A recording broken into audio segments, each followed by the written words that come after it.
it's a very simple device. Think of mPOS as a smartphone or a tablet or any device, which runs a mobile OS, can accept mobile payments. Typically, these apps that are on the mPOS are secure, they're securely signed.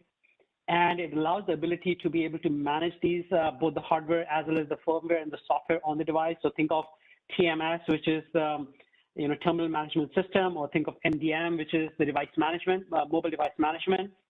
So the paradigm shift is that we focus away from a hardware, so basically hardware agnostic, to the focus becomes the software, right? So the focus is everything around the software, making it functional, making it secure, and all of that. And the best news is there's no bulky POS systems. There are a lot of advantages that we can obviously discuss that. But I would say the biggest thing is you can go anywhere. They're wireless. They're nimble. So think about like your mobile phone being able to accept payments. That's what I would call an mPOS in a layman terms. What are some other use cases of an mPOS terminal, and what are the benefits of using an mPOS terminal versus a kind of a standard terminal? I would say there are a lot of benefits. I would start with security, right? So definitely the mPOS terminals are more secure because they're based on a more, I would say, modern architecture, more secure architecture. Obviously secure Android. We talked about TMS and MDM. Being able to do device management, which basically means your software is always up to date. You have patch management, but it also allows monitoring, right? So you could have partners, VARs. Or technology partners that are monitoring your stack, they're monitoring your transactions, and they're monitoring, governance and regulatory compliance rules. And anytime your system is out of compliance, they can update that system and remediate that system to make sure that it is in compliance, whether it's PCI or whatever else compliance you follow. So think of it, it's like always latest, always up to date. It's always being monitored. There's always analysis around it. But other than that, in terms of comparing pros and cons, there are a lot of benefits, and I can go into more detail. But just from a high level, like easy to set up, easy to train your Gen A, which is the typical 20-year-old working at the store, or non-tech savvy. Again, no bulky equipment. The cost is much cheaper, which basically means you can scale up. So think of Thanksgiving, no more lines because you can hire temp staff and be able to hand these out. There are other advantages around MDM, which is master data management, meaning you can update your inventory into your POS system, into your mPOS system. And there are a lot of advantages we can talk about, better customer experience, better flow, more personalization. So the customer has a better personalized shopping experience. So you can cross-sell, upsell. There's loyalty program that can build in, redeem points, earn points, like something like Starbucks. And then there's something called geolocation. Again, we can talk about more about that, but the ability to go into a store and be recommended something that is nearby you, which you would have never seen, something behind the aisle, which says, oh, you're buying this. By the way, did you consider this particular item, which is on sale or based on your last, buying whatever it is? It's the typical Amazon style, like, are you sure you want to buy this? And how about these things, So it allows you to do that based on geolocation as well. And then things like digital coupons, physical coupons, loyalty, being able to scan them with QR code, which I know is a big thing. Based on the poll that we had yesterday, QR reading and scanning is like one of the big hottest items. But I would say the biggest of these, all of these, would be the contactless payment with NFC and mobile wallet, right? The post-COVID era, I don't want anybody to touch my card, and if they do, I have to disinfect it 100 times. I don't want that, and I'd rather have a mobile, wallet where I don't have to carry a card, right? Everything is through my watch, and that's it. Why do I have to carry a physical card when the same transaction can happen digitally? So I think that's the future, and mPOS allows it. And then security, and we covered it. We can go into, there's so many advantages, MDM, we can talk more about that, but being able to look at your transactions, being able to analyze the transactions with AI and analytics, and being able to find gaps and opportunities in your sales pattern in real time. And that's where the power is. It's not a legacy application where you have to, create the data. It's like happening in real time. So you can analyze, the marketing team can analyze in real time the trends and shopping patterns and like change promotions and everything else, and that's tied into your back end. So you don't have to keep an ad on if things is sold out. I mean, that's the most frustrating thing. Consumer buys on something, it says sold out. Why show that ad if it's not available anymore? So they're like infinite opportunities and capabilities that a POS system cannot give you. Great, thanks a lot. Let's go back to Mike Banyard for a moment. And Mike, can you talk about what a request to pay transaction is, and following telling us what request to pay is, tell us a little bit about what's happening in Europe with the request to pay transaction going to the point of sale. Yeah, sure. I think request to pay is a way, certainly what my take on it, it's a way for bank-to-bank transfers or account-to-account transfers to be done in a more secure, digitized fashion.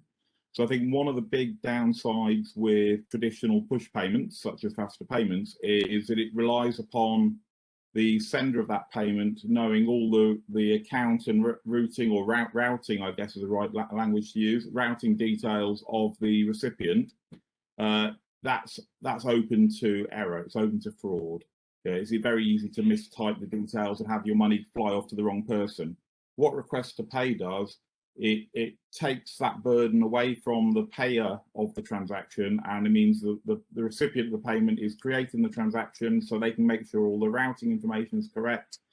The reference data, Mike Seagal touched on data and reconciliation and everything. You know, if you as the recipient of that payment can put the reference that means something to you, embed that within that transaction, that means you're going to get a much better reconciliation than you get if you're relying on your end customer to quote the right information. And I think request to pay services are operating effectively as an overlay to the account-to-account payment rails. So they're completely independent of those rails, so that innovation and new enhancements can be brought in without touching the payment rails. But they leverage the power and the speed of those rails to deliver a real-time experience. So let's take a point of sale scenario. Maybe not your Starbucks high turnover type environment, but more a consultative retailer. So someone's buying furniture or a new automobile or something of that ilk. Then you can very easily, the retailer could very easily create in real time a transaction, present it to the customer, potentially through an mPOS terminal as a QR code. All the end customer needs to do, scan that QR code, authenticate using their banking app and the biometric authentication within the banking app to make a real-time payment. So before within seconds the payment is through, the merchant knows that they've received the money, and they receive that money on 100% of the value, no deductions, so unlike other mechanisms. So it's an opportunity to reduce fraud, improve reconciliation, and eliminate a lot of the percentage costs and other fees and all the PCI compliance issues that are sit in the card space. So we believe it will be transformative in the coming years, and probably see as a minimum a doubling of transactions through the real-time payment rails. In terms of Europe and UK as well, I'll include the UK in that despite Brexit, there's now a legal framework that creates a more open playing field. It allows fintechs such as Ordo to offer these services and to be able to access the bank accounts of the merchants and the consumers. And again, it's been something that's been brought in by the regulatory authorities across Europe to try to move the balance of power away from the big financial institutions and open that up to have a more competitive environment. In Europe, the EBA are looking at a very similar scheme to what's developing and emerging in the UK, and certainly our plans in terms of moving into mainland Europe are predicated on that new capability being developed. And the reason we concentrate on the UK, partly because it's our home country, but also because the UK market, in terms of the bank's readiness to support and interoperate with with fintechs such as Ordo, the UK is probably 18 to 24 months ahead of continental Europe when it comes to that technology play. So Mike, my understanding about request to pay is if I want to be paid, in order for me not to expose my credentials, I can send you a message across the faster payment system that has my credentials embedded into it, and just saying in US terms, please pay me $100.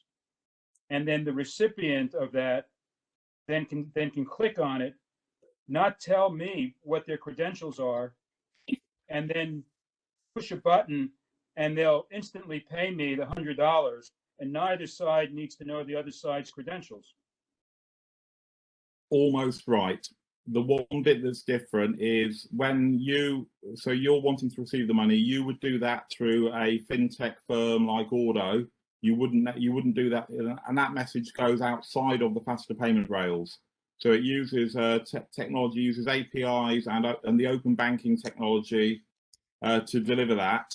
So effectively, you would provide either a QR code or a short URL link to the person that needs to pay you. Right. When they click that link, that redirects them straight to their bank, where they authenticate themselves and authorize their bank to debit their account and move the money straight through the faster payment rails. So the settlement, clearing and settlement of the payment is done through faster payments, but the initiation is done outside of that. That's interesting. That's interesting to the way it's done in the UK. And my guess is Zelle does it quite the same way in the US. I'm not sure how RTP at the clearinghouse and how the Fed's going to do it, because they're both talking about doing request to pay across their rails. But anyway, my understanding is that in the US with Zelle and Venmo, it's happening on their own rails, right? In those P2P implementations. If you think about, there's a pseudo request to pay functionality in invoicing tools like QuickBooks, where if I charge you for something, I send you an invoice and I can embed a click to pay here button, which then allows you to either input a credit card or your bank credentials in order to send me the payment over those rails. Yeah, that's exactly my understanding, Mike. And I think when it comes to how that link is presented to the payer of the transaction, that could be through email, SMS, even through sort of messaging apps like Facebook Messenger and WhatsApp, turned into a QR code, or even as a pay now button with an e-commerce checkout experience. We, as Ordo, we've implemented all of those different mechanisms over the last 12 months and seeing huge take up. And again, and it's not just the traditional big utility businesses that are doing this. This is across the board. It's firms with call centers. They have their staff initiating requests, and even a chatbot in one instance initiating the requests to the payer. In every instance, it's avoiding any exchange of account details. You're not having to give, as a consumer, you're not having to read out your card number to somebody, some random person in a call center. It is really powerful from a data privacy perspective. Yeah, right. And I think the other thing to say about it is that from a merchant perspective, the cost for the transaction is substantially less than a card transaction. So again, it's not appropriate to talk pricing here, but what I can say is you're talking a low double-digit cents per message, per transaction, without any percentage deductions or any of the other stuff that goes with associated with the cards world. So we're talking to an energy firm at the moment.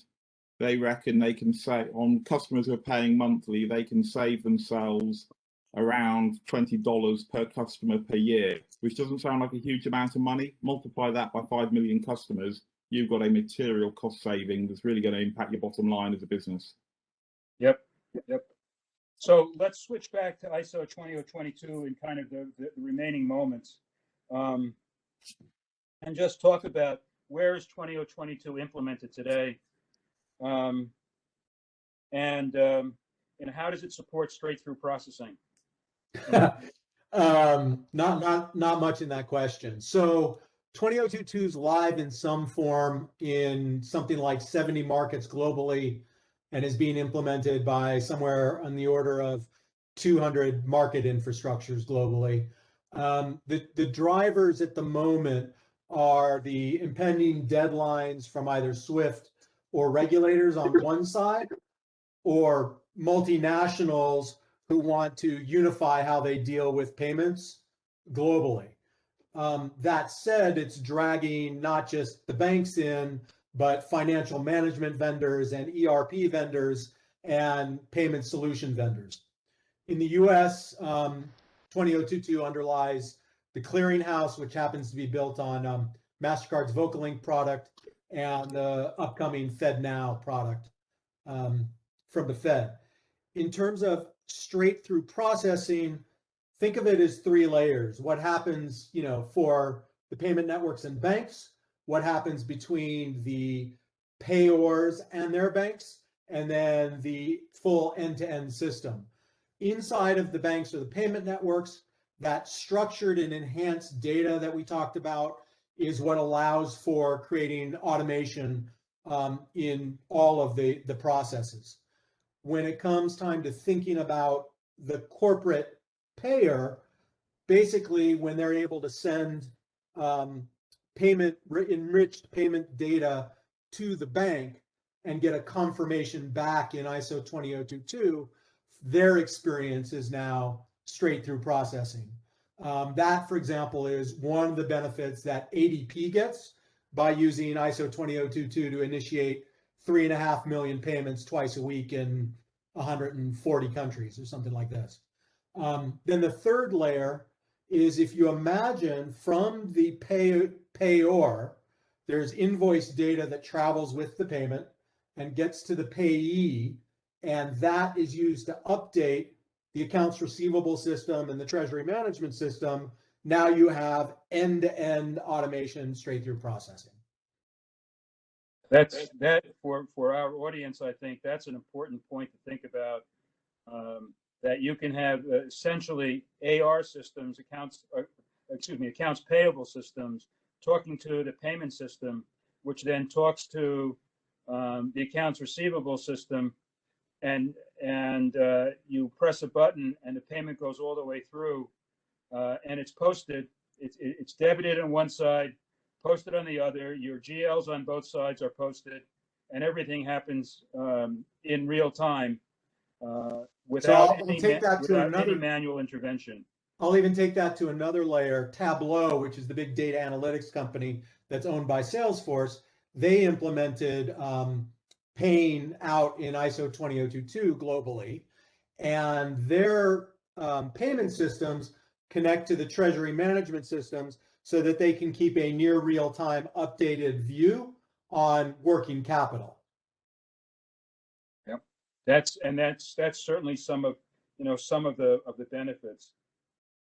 Let me switch. I didn't see any questions in the chat. So in our remaining couple of minutes, let me switch to Quantum and Manish and just talk about some of the places that Quantum can work outside encryption, things like AI and data management or data analysis and so on. Right. Well, when it comes to that, there are quite a few things where it has already been used, like molecular and financial modeling, weather forecasting, flight scheduling. Then obviously AI is another bit. These all pieces certainly are being used. IBM's version is out where there is a limit obviously on what you can do, but they are using it. Even Google claims that they are they're already using Quantum to improve the software of their self-driving cars. There are quite a few things. Sorry. Go ahead. No, okay. So there are quite a few things where we see it. And again, I wouldn't say that Quantum is designed to break crypto. That's not what the intention is. The intention is to create a super fast and a super powerful computer. But obviously, there are always going to be a usage and misusage of the technology, and breaking the encryption happens to be one of those. Great. So let me just ask the audience if there are any questions. So far, there are none in the chat. But if there are, if someone puts them in, we've got about a minute or two left. So I don't see any yet. While we wait, let's go to Gautam and mPOS and talk about the idea of geofencing for mPOS applications. Absolutely. I think geofencing is probably one of the most radical features of mPOS systems. We talked about geofencing before, but geofencing allows you to be able to determine the location of the mPOS, and based on that, you can do so many different sophisticated strategies. For example, product recommendations. is a total radical shift, which is, I would think, even better than an online experience. So think of like a shopper that is, working through the aisles, of the store, and the shopper has a loyalty program, and the shopper has an account with the retailer, and so the retailer is kind of learning about the shopper, behaviors, buying behaviors, putting stuff in their cart and then abandoning, whatever it is. So they're learning using AI and analytics what the customer likes and their preferences and stuff like that. And when they're walking through the aisles, there's an ability to geolocate them where they are and be able to upsell and cross-sell other things. For example, they bought something, but they forgot an accessory, and so the accessory happens to be on deal, and they could say, by the way, you bought this, let's say, grill. They bought a grill and say, hey, this cover for the grill is available 50% off. Would you be interested? Things like that. They can be personalized ads, so more like a virtual shopping companion, which is like explodes the experience that with the shopper has. And in this age and era when people are now moving towards online, this can really help retailers be able to compete for that mind share, being able to walk in with that mPOS system and have that virtual shopping experience, what's available for discount and stuff like that. There's so many opportunities. And then security is obviously the backbone, right? Being able to geofence, employee location, being able to block certain payments because they're not in that, they're not in the fence, if you may. And then there are other use cases where the GPS technology allows you to add many more layers of sophisticated business applications. Think of FedEx, UPS, and all these, when they're delivering packages, they have the mPOS, they're scanning, which puts a timestamp, location stamp, and that they've delivered. But now take that into, let's say, trucking business where they are delivering other things or they're collecting stuff. So there are a lot of use cases where this can be like very, very useful. Great, I can go on and on. Yeah, sure. We are unfortunately at the top of the hour, so to speak. Certainly and the time the session should end. So I want to thank all the panelists for participating and all the time that you put in. And I will turn it back to Jason. Thank you very much. Yeah, thank you guys. Excellent job today. Very well articulated. Thanks for the visions into the future. We are due for a break at this stage, guys. We're going to take a break to 4:15 Eastern time, and then we'll come back. We'll have our Birds of a Feather session focused around buy now, pay later, which will be led by Joe Vasterling and Eric O'Brien. So look forward to seeing everybody here in a couple of minutes. Thank you again, guys. Take care. Thank you. Take care. Thank you.